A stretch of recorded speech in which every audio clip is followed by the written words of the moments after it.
Hello, my name is Eric Shine, Lieutenant Eric Shine. I'm a graduate of the United States Merchant Marine Academy at Kings Point. I graduated in 1991.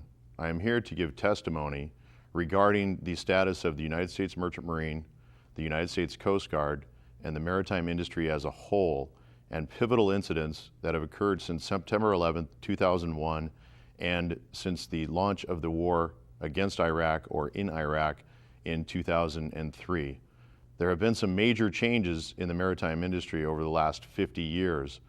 One of the most crucial issues that Congress needs to look into is the declarations by the United States Coast Guard that it is and has been since 1915 a quote-unquote special branch of the military. I oppose this contention, and I ask that Congress look to not only the United States Coast Guard and recent events, including the administrative law judges scandal that is going on, including Administrative Law Judge Jeffy Massey, and I believe the other individual is Rosemary Denson, and congressional testimony that was given to the subcommittee and also the committees involving not only the congressman, the chair of the subcommittee, Elijah Cummings, but other incidents, including the two vessels named the Bertolf and the Vosch, that are costing the United States taxpayers $750 million each, and also the tasks that have been assigned to the Coast Guard, and look more at some of the overarching issues regarding the United States Coast Guard and the United States Merchant Marine, and testimony recently by Admiral Thad Allen, and give due consideration and the opportunity to other individuals to appear before Congress regarding the United States Merchant Marine and maritime industry. My education is a several $100,000 education paid for by the U.S. taxpayer for a reason. I come out of Kings Point, which is a sister academy to the Coast Guard Academy, and I come out of there with a naval commission. In times of peace, I serve as a federal maritime officer embedded within the United States Merchant Marine and maritime industry, including shipyards and other critical strategic and economic assets that protect our country in times of peace and in times of war. The Coast Guard is not the only agency or department that has regulatory powers within the United States maritime industry. The U.S. Merchant Marine was set up specifically to govern American flag vessels, not only going overseas, but here within the United States. I ask that Congress look into the true status of if the U.S. Coast Guard is a branch of military. If it is, when did this occur? The Coast Guard is declaring that this happened in 1915 and that they have been a special branch of military ever since. But if you start to look into some of the evidence, the parole evidence surrounding this, and why the U.S. Coast Guard, if it has been a branch of military since 1915 or sometime since, why has it not had a court of criminal appeals for its own personnel? And I say that it is not a regular branch of military. It was not intended to be a regular branch of military. It is and has intended to be a branch of civil service, much like the police are in a state or locality or municipality, much like the FBI. And just because a civil service is uniformed and armed, it does not make it a branch of military. The U.S. Coast Guard is using language from the Military Commissions Act, the Warner Defense Authorization Bill, H.R. 1955 and H.R. 1959, to bring before it federal maritime officers, not just from deep sea, who serve in the United States Merchant Marine as valid federal maritime officers, but also as naval officers. Many of these individuals are commissioned naval officers like myself, and for a reason. This system was set up for this, or in this fashion, for a reason, and I ask that Congress delve deeper into this. I know that recently Congress has taken the matters regarding the ALJ system, which was initially set up for internal remedial systems of administrative process within the Coast Guard itself.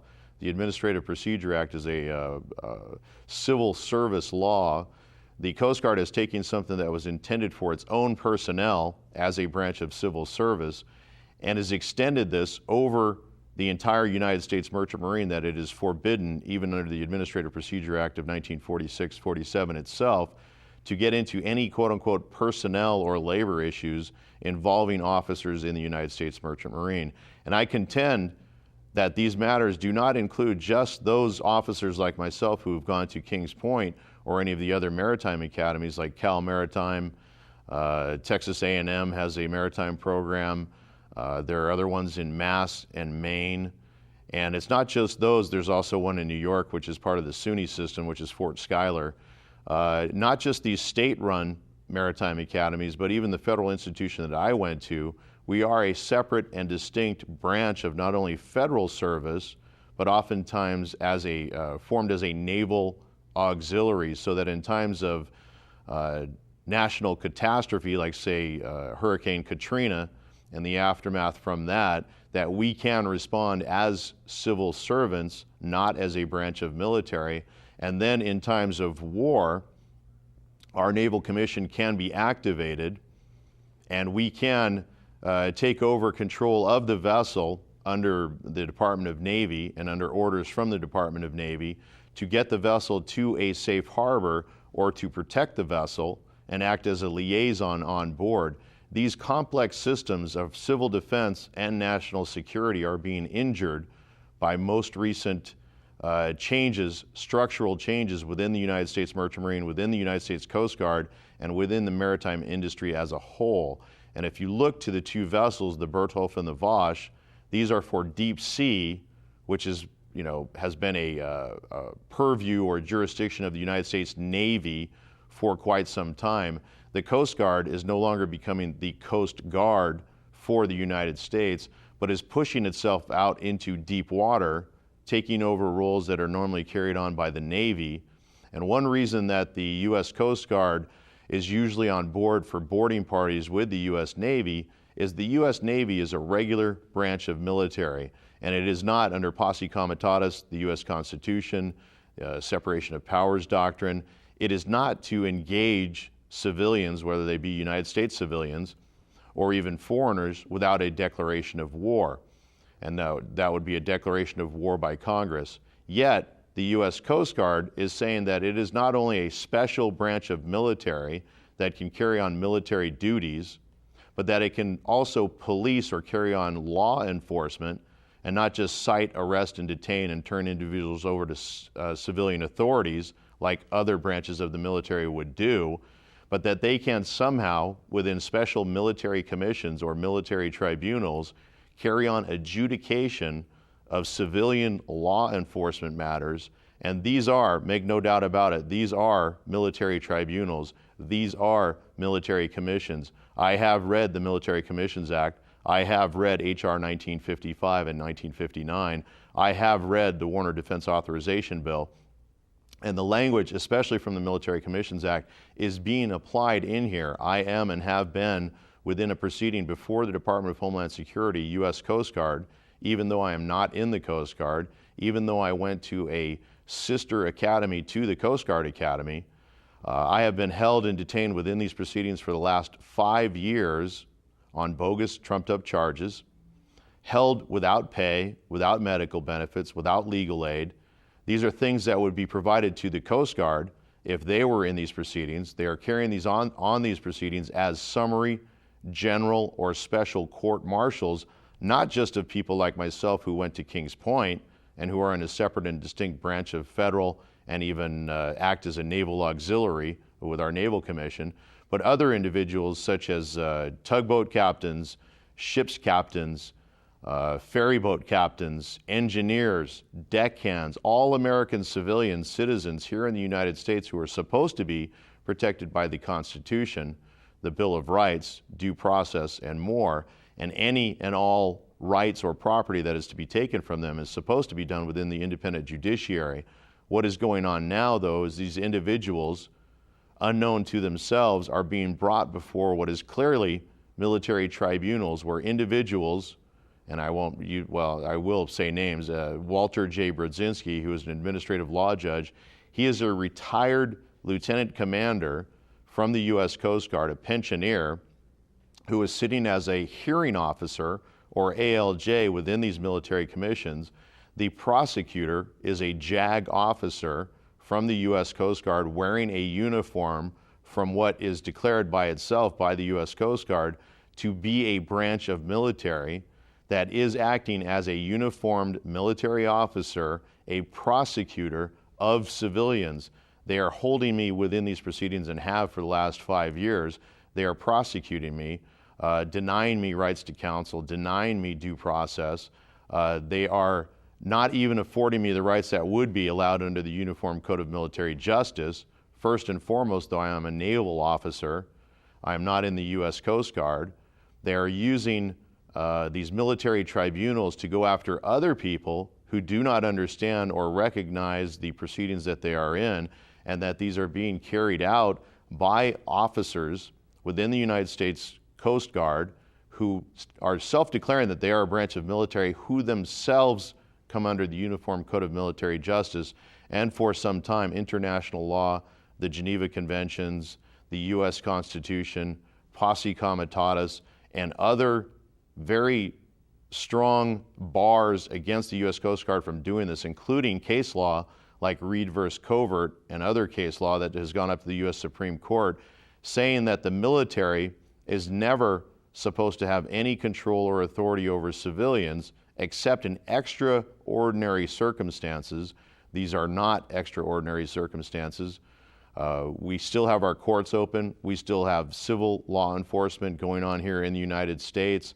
If anybody has broken the law on the water and the Coast Guard acts as the first responder, if they are truly a branch of military, then they are not supposed to arrest and detain and turn anyone over to civil law enforcement. The only thing that they can do is stop, hold on to the vessel until proper civil law enforcement individuals arrive, just like the U.S. Navy would do. But I contend that the U.S. Coast Guard was not intended to be, and should not be, a branch of military and allowed to carry on civil law enforcement. Presently, there are individuals from, this includes fishermen, who are coming before these military tribunals, unsure or unclear or unaware that these are military tribunals, that these are uniformed Coast Guard officers who are JAG officer, members of the Judge Advocate General Officer Corps. The Coast Guard Chief Administrative Law Judge, Enolia, is actually appointed by the Commandant. The command structure within these tribunals is enormously conflicted. I have endured them for the last 5 years, and I can tell you point blank that they are unconstitutional. And I ask that Congress look deeper into this, and not just the issues of the administrative law judge system or the two vessels, the Bertolf and the Vosh, but there are other issues surrounding the U.S. Coast Guard and how it treats its own people as opposed to officers in the Federal Maritime Service or the United States Merchant Marine, and including individuals who work in brown water or the lakes, rivers, and oceans here in the United States, or the fishing fleet or marine fisheries. I ask that Congress look deep into this because there are other issues that are arising, and we've had an incident here in California involving the San Francisco Bay Bridge and the Costco Busan. This individual, a ship's pilot, is being prosecuted now. And I understand that not only is Costco being sued, but many others. But the problem is not with the individual. If the system can allow a ship's captain or a pilot to run into a large piece of infrastructure, transportation infrastructure like this bridge, there's something wrong with the system to allow an individual to have that much control and that much power. We have learned lessons from the Exxon Valdez, where the Exxon up in Alaska now in Valdez, any vessels transiting their way into Valdez are escorted by tugboats. And when there's systems like this, the Bay Bridge in San Francisco or other bridges in and throughout San Francisco and other ports, there should be escorts by tugs who have their own radar systems so that if anything goes out on the vessel, whether the whole ship goes down and they have problems, temporarily in getting steering up, whether it be manual, emergency reserve systems, that the tugs can take over from the time that that vessel goes beyond the sea buoys and gets in, it should be escorted. Not only should the pilot be on board, but there's other systems that are involved in this shoreside that are supposed to monitor and watch the vessel and at some point respond. And if tugboats had been alongside, this incident would not have happened. There are other issues as to the boom ships and what happened to the boom ships as far as response. This is something that also came out from the Exxon Valdez 20 some odd years ago. And we had set up boom ships in all the port cities for rapid response. And at some point this failed. There are other issues that are arising, and the administrative law judge system is only one in a cornucopia of other issues. And one would be the Coast Guard last year tried a Coast Guard midshipman or cadet the very first time at any service academy. They tried him in a military tribunal. This has never occurred before in the United States at any of the institutions, whether it be West Point, Annapolis, Kings Point, the Air Force Academy or Coast Guard Academy that I am aware of. And there may be few incidents, but as far as I know, this is the first time that any academy has prosecuted a cadet in times of peace or war within a military tribunal. There are also other incidences that Congress needs to look at deeper, like the issue of the Blackthorn, which is a Coast Guard vessel from 1980 that sank, killing, I believe it was 23 members on board. The Coast Guard captain of the vessel, did not face a court-martial due to this, which an officer in the United States Navy, if there was personnel killed, he would most likely face a court-martial regardless of how the incident played out and if he was held blameless, because at some point the captain bears all the burden. And in this incident, 23 individuals were killed. The individual did not face a court-martial. He got a letter of reprimand and was actually promoted thereafter. Yet, in the United States Merchant Marine, you have individuals like Coda, where there's been an oil spill, there is a serious issue, but it's the system that has failed and not the individual. And I ask that Congress look deeper into this so that this individual, I believe it's Captain Coda, does not end up like Campion or Ramos and railroaded into some kind of a plea bargain and put in jail for what has happened, where the system itself is at fault. And there's much more going on here.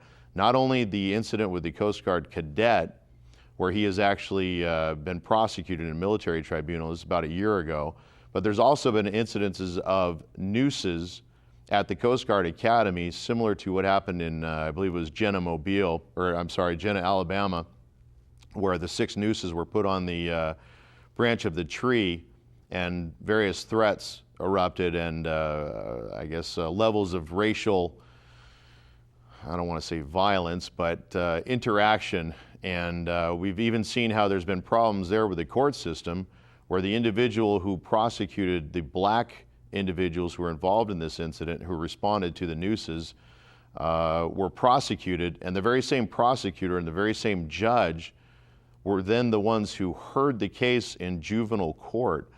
This gets into the issues of our judiciary, and this is evident within the administrative law judge system within the Coast Guard, where our court system is being turned in upon American citizens, and this is being used in an administrative, executive fashion to take away life, liberty, and property from U.S. citizens. Our Constitution was set up by our founding fathers to ensure that it was difficult and expensive to take away life, liberty, and property from any American. And I ask that Congress look into what is going on. If the U.S. Coast Guard is and has been the valid superintendent of the United States Merchant Marine, which I oppose, and I say no, it's actually the Maritime Administration and the Department of Transportation. If the U.S. Coast Guard is and wants to take claim to this as a branch of military, then Congress needs to take a close look at this, because when you do, you realize that there's a problem there where 97% of our U.S. cargo now coming into and leaving the United States is being carried on foreign flag vessels. And rather than correcting this and bringing much of this cargo back under the care and authority of officers in the United States Merchant Marine under American flag on American-built ships that are registered here in the United States, again under American flag, with U.S. crews on there, and officers who are trained at state maritime academies and at Kings Point, who are some of the best, brightest, and well-trained individuals in the world to protect not only our issues of pollution and our oceans, but also to get into using our own fleet. You know, if Congress wishes to believe that the issue of global warming is real, then take some action into bringing the fleet back under our control so that the regulatory schemes of the United States and our laws can be applied to this fleet and issues of pollution. You know, one of the biggest polluters in Los Angeles Harbor is the vessels there. They're basically floating factories. Under our scheme here as set up by Congress, and remember that United States officers in the United States Merchant Marine or federal maritime officers are considered wards under Admiralty and General Maritime Law to not only the courts because of so many laws being passed for us to protect us, but also to Congress as well for the same reason. And I ask that Congress begin to call in individuals such as myself and others and give us a fair hearing or a series of hearings so that we may tell you how we see things from our end and not hear things from the labor bosses, from the various labor maritime unions, not from the shipping companies, not from the federal employers, not from the port authorities, not from the port commissioners, not from the maritime academies, and not from the departments or agencies like the U.S. Coast Guard, but to hear from people on the deck plates who are working and have been working within the United States Merchant Marine and have faced many of the problems themselves, such as I have and many others.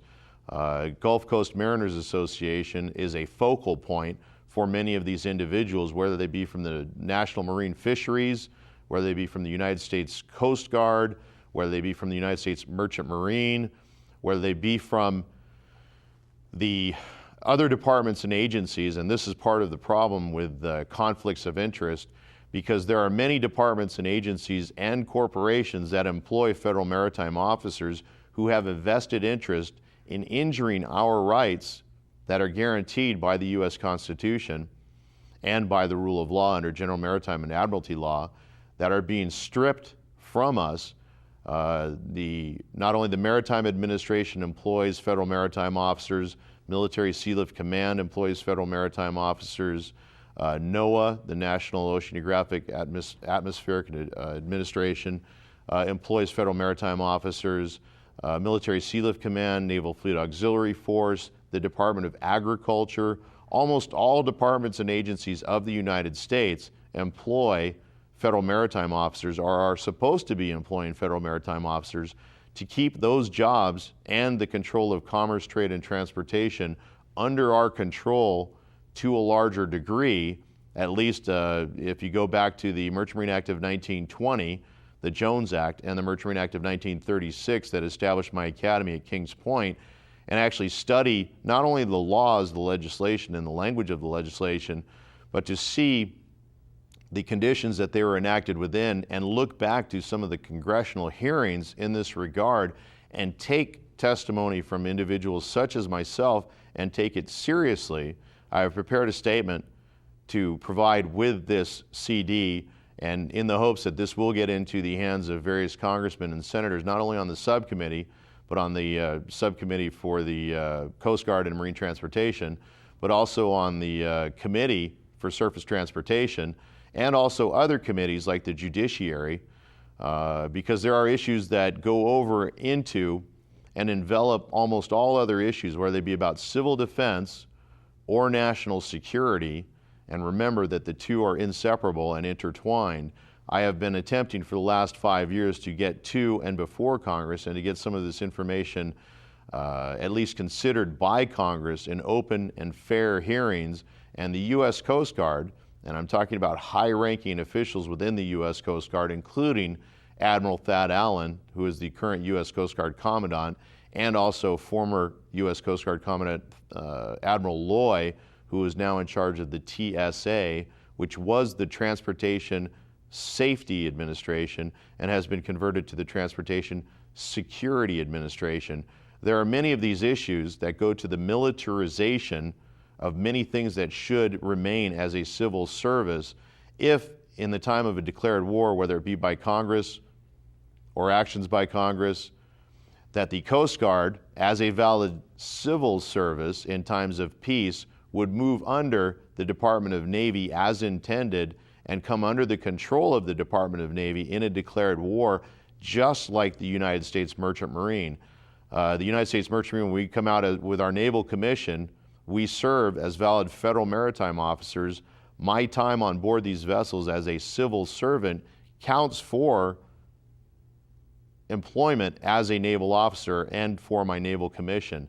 When that is activated, then of course we also come under, in a declared war, the Department of Navy.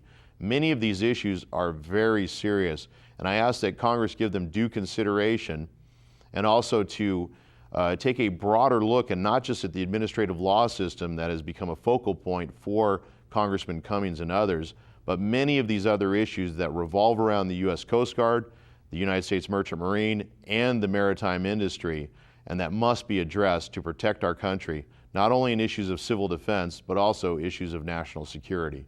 Thank you.